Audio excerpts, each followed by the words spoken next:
በትግራይ ክልል በተፈጸመ አደገኛ የድሮን ጥቃት ከ16 በላይ ሰዎች መገደላቸውን የተመለከተ እጅግ ልዩ ሰበር ዜና ደርሶናል።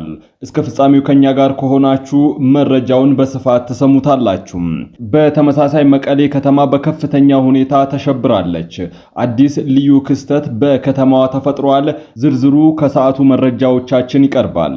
አንጻራዊ ሰላም ሰፍኖበታል የተባለው የደቡቡ የሀገራችን ክፍል ላይ የትጥቅ እንቅስቃሴዎች መኖራቸውን አመላካች መረጃም ከደቡብ ኢትዮጵያ መንግስት በኩል የደረሰን መረጃ አመላክቷል። በቆይታችን ይቀርባል። የኦሮሚያ ክልል ማዕድንና ልማት ባለስልጣን በጻፈው ደብዳቤ የተለያዩ በማዕድን ዘርፍ የተሰማሩ ማህበራት ንብረታቸውን በመሰብሰብ አካባቢውን እንዲለቁ ማዘዙ ቅሬታ አስነስቷል። በቅድሚያ በዝርዝር የምናቀርበው ዘገባ ነው። ክቡራትና ክቡራን የጥበብ ሚዲያ ቤተሰቦች፣ ሚዲያችን በጋዜጠኞች የተመሰረተ ሚዛናዊና ተአማኒ መረጃዎችን በየዕለቱ የሚያደርሳችሁ ገለልተኛ የሚዲያ ተቋም ነው።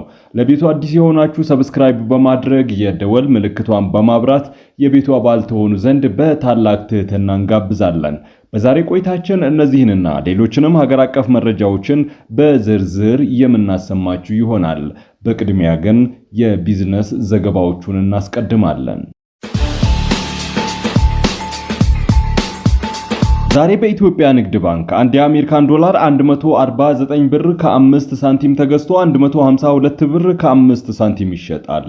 ፓውንድ ስተርሊንግ 193 ብር ከ4 ሳንቲም ተገዝቶ 197 ብር ከ3 ሳንቲም ይሸጣል። የአውሮፓ ዩሮ 172 ብር ከ9 ሳንቲም እየተገዛ 176 ብር ከ3 ሳንቲም እየተሸጠ ነው። የስዊዝ ፍራንክ 182 ብር ከ4 ሳንቲም ተገዝቶ 186 ብር ከ1 ሳንቲም በዛሬው ዕለት እየተሸጠ ይገኛል። የኩዌት ዲናር 478 ብር ከ1 ሳንቲም ተገዝቶ 487 ብር ከ6 ሳንቲም ይሸጣል። የቻይና ዩዋን 20 ብር ከ6 ሳንቲም እየተገዛ 21 ብር ይሸጣል። የተባበሩት አረብ ኤምሬቶች ድርሃም 40 ብር ከ7 ሳንቲም እየተገዛ 41 ብር ከ5 ሳንቲም ይሸጣል። የሳውዲ ሪያል 39 ብር ከ8 ሳንቲም እየተገዛ 40 ብር ከ6 ሳንቲም ይሸጣል። እንዲሁም በእያንዳንዱ የምንዛሬ ዋጋ 10 ብር ጉርሻ ጭማሪ አለው። የኦሮሚያ ክልል የማዕድን ልማት ባለስልጣን በጻፈው ደብዳቤ ማህበራቱ በሁለት ሳምንታት ውስጥ ንብረታቸውን በሙሉ ሰብስበው አካባቢውን እንዲለቁ ማዘዙ ቅሬታ አስነስተዋል። የማህበራቱ ተወካዮች እርምጃው ከ49000 በላይ ሰዎችን ስራ አጥ እንዳደረገ በመግለጽ ላይ ናቸው። ቡርቃ ኤባ የተባለ ማህበር መሪ የሆኑት አቶ ሎኮ ዋጂ እንደተናገሩት ማህበራቱ የ5 ዓመታት ህጋዊ ፍቃድ እያላቸው 2 ዓመት ብቻ ሰርተው እንዲወጡ መገደዳቸው አግባብ አይደለም ብለዋል። ባለስልጣኑ ለማገጃ በምክንያትነት ያቀረበው የማዕድን ብክነት፣ የአካባቢ ተጽዕኖና የማህበረሰቡ ተጠቃሚ አለመሆን የሚለው ምክንያት ሁሉንም 49 ማህበራት በአንድ ላይ ሊመለከት አይችልም ሲሉ ተከራክረዋል። አቶ ሎኮ አክለውም የአካባቢው መሬት በረሃማ በመሆኑ ለግብርና የማይመች ስለሆነ የህዝቡ ዋነኛ መተዳደሪያ ማዕድን ስራ ነው ብለዋል። ስራው በመቆሙ ህዝቡ ለከፍተኛ ችግርና ረሃብ ሊጋለጥ እንደሚችልም አስጠንቅቀዋል። አቶ ሎኮ እንዳሉት ይህ እገዳ ደብዳቤ ከመምጣቱ በፊት መንግስት ከማህበራቱ አመራሮች ጋር ሪፎርም ስለማድረግና ወደ አንድ ትልቅ አክሲዮን ተጠቃለው እንዲሰሩ ውይይት ሲደረግ ነበር ብለዋል። አሁን የተወሰደው ከቦታ የመነሳት እርምጃ ከዚህ ውይይት ጋር ፍጹም የሚቃረን ነው ብለዋል። ማህበራቱ ጉዳዩን ወደ ህግ ለመውሰድ የተዘጋጁ መሆኑንም ጠቁመዋል። የሰባቦሩ ወረዳ የማዕድን ኃላፊ አቶ ጎሎቾ ሃሮ በበኩላቸው እገዳው መተግበሩን አረጋግጠዋል። ማህበራቱን ያደራጀውም የሰረዘው መንግስት ነው፣ ይህ ህጋዊ ስልጣኑ ነው ያሉት ኃላፊው ማህበራቱ ሲሰሩ የነበረው በዘመናዊ መንገድና ለሀገር በሚጠቅም መልኩ ባለመሆኑ መንግስት የተሻለ እቅድ እንዳለው ተናግረዋል። አቶ ጎሎቻ እንደተናገሩት የችግሩን ስፋት በማቃለል ህዝቡ እንደሚባለው ተራባ አይባልም፣ ግብርናና እንስሳ እርባታ እያካሄደ ነው ያሉ ሲሆን ህዝቡ ከመንግስት የሚሰጠውን ቀጣይ ምላሽ እንዲጠብቅ አሳስበዋል። የኦሮሚያ ክልልና የጉጂ ዞን ባለስልጣናትን አስተያየት ለማካተት የተደረገ ሙከራ አልተሳካም። የብሔራዊ ባንክ ገዢ ዶክተር ኢዮብ ተካልኝ የማያዳግም እርምጃ እንወስዳለን ሲሉ ካስጠነቀቁ ከ3 ሳምንታት በኋላ ለታጠቁ ቡድኖች ድጋፍ ሲያደርጉ ነበሩ የተባሉ ተጠርጣሪዎች በቁጥጥር ስር መዋላቸውን አገልግሎቱ አስታውቋል። የብሔራዊ መረጃና ደህንነት አገልግሎት ትላንት ምሽት ባሰራጨው መግለጫ በህገወጥ መንገድ የውጭ ምንዛሪ አሻጥሮችን ሲፈጽሙ ተደርሶባቸዋል የተባሉ 112 ተጠርጣሪዎችን በቁጥጥር ስር መዋሉን አስታውቋል። የብሔራዊ ባንክ ገዢ ዶክተር ኢዮብ ተካልኝ ከ3 ሳምንታት በፊት በአሜሪካ ዋሽንግተን ከሚገኙ ሐዋላ አስተላላፊዎች ጋር ካደረጉት ንግግር በኋላ በቪዲዮ በተሰራጨ መልእክታቸው የመጨረሻ ሲሉ የሰጡትን ማስጠንቀቂያ አስተላልፈውም ነበር። ዶክተር ኢዮብ በወቅቱ ከሐዋላ አስተላላፊ ድርጅቶች መካከል ሽብርተኝነትን በገንዘብ የሚደግፉ መኖራቸውን መንግስት እንደደረሰበት፣ በዚህ ላይም በጣም የተናበበና የተቀናጀ ሰፊ እርምጃ ለመውሰድ ማሰባቸውን ለውይይቱ ተሳታፊዎች መግለጻቸውን አሳውቀው ነበር። አክለውም የብሔራዊ ባንክና የኢትዮጵያ መንግስት ማንኛውም እርምጃ ከመውሰድ የሚቆጠቡ አይደለም ብለዋል። አካውንት ብቻ በመዝጋት የሚመለስ ነገር እንዳልሆነም በመግለጽ ማንሳት እፈልጋለሁ ብለዋል። ተቀባዮችን ያካተተ ላኪዎችንም ያካተተ ሰፊ የማጣራት ስራ ሰርተናል፣ ወደ ተቀናጀ እርምጃ እየገባን ነው ሲሉም ዝተው ነበር። ከእርሳቸው ማስጠንቀቂያ 20 ቀናት ገደማ በኋላ የብሔራዊ መረጃና ደህንነት አገልግሎት ባሰራጨው መግለጫ በቁጥጥር ስር ከዋሉ ሰዎች በተጨማሪ 519 የባንክ አካውንቶች መታገዳቸውን፣ የተለያዩ ኤግዚቢቶችን መያዛቸውን አመላክቷል። ኢዮብ በቀደመ መግለጫቸው ሽብርተኝነትን በገንዘብ የሚደግፉ እንዳሉ የተደረሰባቸው አካላት ጋር በሚመሳሰል መልኩ አገልግሎቱ ህገወጥ የሐዋላ ገንዘብ ዝውውሮች፣ የውጭ ምንዛሪ ስራዎች፣ የግብር ስወራ፣ ህገወጥ ገንዘብን ህጋዊ የማስመሰልና ሌሎች ተመሳሳይ ወንጀሎች በሀገር ኢኮኖሚ ላይ ከፍተኛ ጉዳት ሊያስከትሉ እንዲሁም አሸባሪዎችንና ታጣቂ ቡድኖችን ለመደገፍ ሲውሉ መቆየታቸውን በመግለጫው አመላክቷል። በተጨማሪም በሀገር ውስጥ ህገወጥ የውጭ ምንዛሪ ማስተላለፊያ መተግበሪያዎችን በመጠቀም ሀብትን ከሀገር በማሸሽ ላይ ያሉ ድርጅቶችና ባለቤቶችም በቁጥጥር ስር ውለዋል ብለዋል። ህገወጥ 13 ክላሽንኮቭ መሳሪያ በደቡብ ኢትዮጵያ ክልል ለሚንቀሳቀሰው ጽንፈኛ ብለው ለጠሩት ቡድን ለማድረስ ሲጓዙ የነበሩ ግለሰቦች መያዛቸውን የክልሉ ፖሊስ አስታወቀ። ከክልሉ መንግስት ኮሙኒኬሽን በኩል የተሰራጨው መረጃ አንጻራዊ ሰላም ሰፍኖበታል ተብሎ የሚታወቀው የደቡቡ የሀገሪቱ ክፍልም የትጥቅ እንቅስቃሴዎች መኖራቸውን አመላካች ነው። ክልሉን ለማተራመስ የሚጥሩ ኃይሎችን የመቆጣጠርና ዓላማቸው እንዳይሳካ የማድረግ ስራ በትኩረት እየተሰራ ነው ሲል የክልሉ ፖሊስ ኮሚሽን ገልጿል። ህዳር 1 ቀን 2018 ዓ.ም መነሻውን ከአዲስ አበባ ያደረገ የሰሌዳ ቁጥር B10618 አዲስ አበባ በሆነ ኮሮላ ተሽከርካሪ በውስጠኛው ክፍል ሻግ በመስራት 13 ታጣፊ ክላሽንኮቭ መሳሪያዎችን ይዘው ሲንቀሳቀሱ የነበሩ 3 ተጠርጣሪዎች ከነመሳሪያቸው በአርባ ምንጭ ከተማ በቁጥጥር ስር ውለዋል ብለዋል። እነዚህ ግለሰቦች ይህንን እኩይ ተግባር ለመፈጸም ሲንቀሳቀሱ ከጅምሩ አንስቶ በብሔራዊ መረጃና ደህንነት እንዲሁም በክልሉና በአርባ ምንጭ ከተማ ፖሊስ ክትትል ሲደረግባቸው ቆይተው አርባ ምንጭ ሲደርሱ በቁጥጥር ስር መዋላቸውን ከክልሉ ፖሊስ ኮሚሽን የተሰራጨው መረጃ ያመላክታል። ተጠርጣሪዎቹ በክልሉ የተለያዩ አካባቢዎች በመንቀሳቀስ የክልሉን ሰላም ለሚያውኩ ጽንፈኛ ብለው ለጠሩት ቡድን ለማድረስ ያለመ እንደነበረ የገለጸው መረጃው በጸጥታ ኃይሎች ቅንጅት ያሰቡት ሳይሳካ ቀርቶ ለማስተላለፍ ከሞከሩት ህገወጥ መሳሪያ ጋር ሊያዙ ችሏል ብለዋል።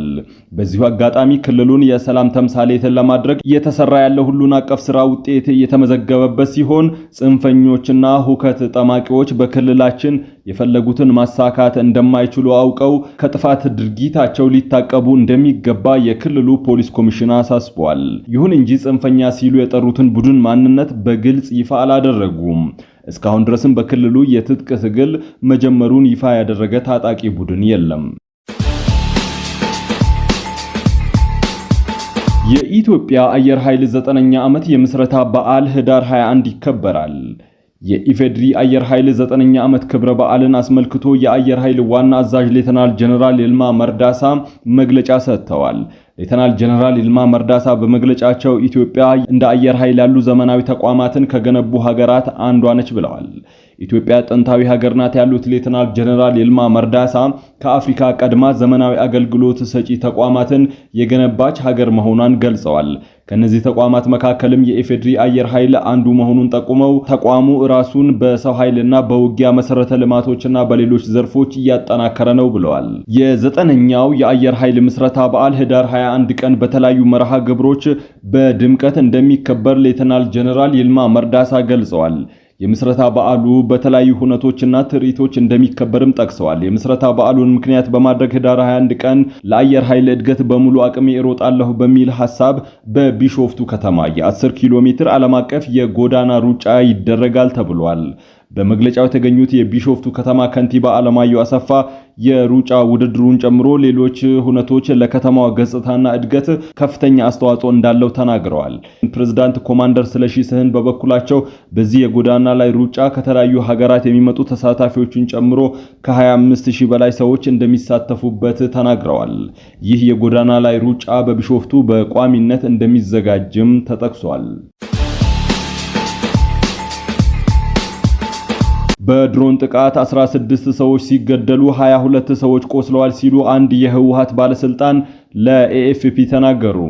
የፈረንሳይ ዜና አገልግሎት የሆነው ኤኤፍፒ በሰሜናዊ ኢትዮጵያ ዳግም ስለተቀሰቀሰው ግጭት እስካሁን የምናቀው መረጃ በሚል ርዕስ አንድ ዘገባ አስነብቧል።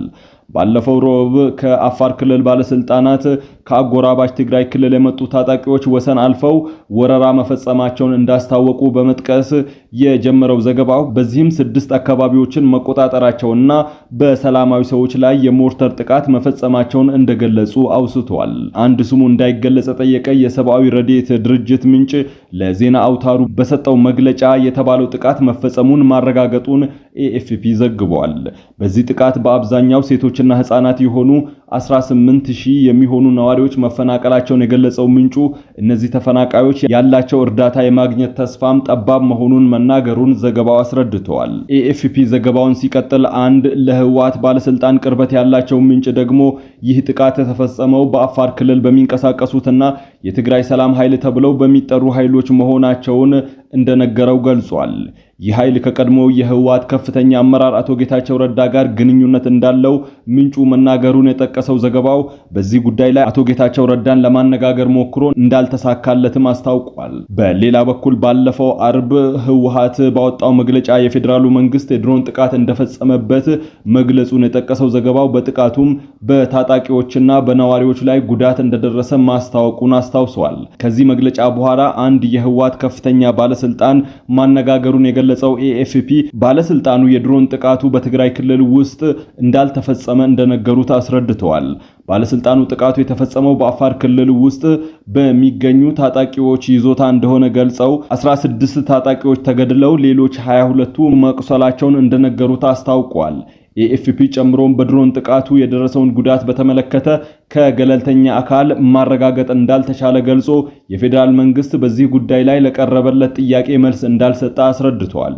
የእርዳታ ድርጅት ሰራተኛ የሆነው ምንጭም በበኩሉ የድሮን ጥቃቱ መፈጸሙን አረጋግጦ የሟቾችን ቁጥር ግን ማወቅ አለመቻሉን ዘገባው አስታውሷል።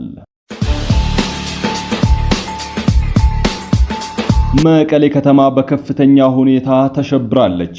ከተማዋ ሰው አልባ ከተማ የመሰለች ሲሆን ጎዳናዎቿ ጸጥ ረጭ ማለታቸውን ምንጮች ገልጸዋል።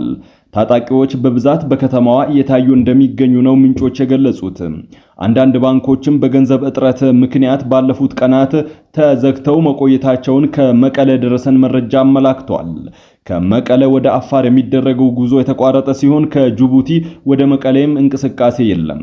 የሸቀጥ ዋጋ በከፍተኛ ሁኔታ የጨመረ ሲሆን ህዝቡ በፍርሃት ውስጥ እንደሆነ እንዲሁም ወጣቶች ወደ ጦርነት እንዳይገቡ እየፈሩ እየተሰደዱና ክልሉን ለቀው እየወጡ እንደሆነ ለማወቅ ተችሏል። የህወሓት አመራሮች በትላንትናው ዕለት ወደ ሽሬ እየተመላለሱ እንደሆነ ከአካባቢዎቹ የወጡ መረጃዎች አመላክተዋል። የትግራይ የጸጥታ ኃላፊዎች የከተማውን እንቅስቃሴ እንቅስቃሴ እንደገደቡም ነው ለማወቅ የተቻለው። በሰሞኑ በከተማዋ ያለው ድባብ ለዳግም ጦርነት ዝግጅት እየተደረገ መሆኑን ገላጭ ነው ተብሏል። ክቡራትና ክቡራን የጥበብ ሚዲያ ቤተሰቦች ለሰዓቱ የመራረጥናቸው ዘገባዎቻችን በዚህ አብቅተዋል። ከኛ ጋር በመሆን መረጃን ከጥበብ ስለተከታተላችሁ ከልብ እናመሰግናለን። ሚዲያችን በጋዜጠኞች የተመሰረተ ሚዛናዊና ተአማኒ መረጃዎችን በየዕለቱ የሚያደርሳችሁ ገለልተኛ ሚዲያ ተቋም ነው። ለቤቱ አዲስ የሆናችሁ ሰብስክራይብ በማድረግ የደወል ምልክቷን በማብራት የቤቱ አባል ትሆኑ ዘንድ በታላቅ ትህትና እንጋብዛለን። ለነበረን ቆይታ ከልብ አመስግነን ተሰናበትን። ጥበብ ሚዲያ የሕዝብ ድምጽ ነው።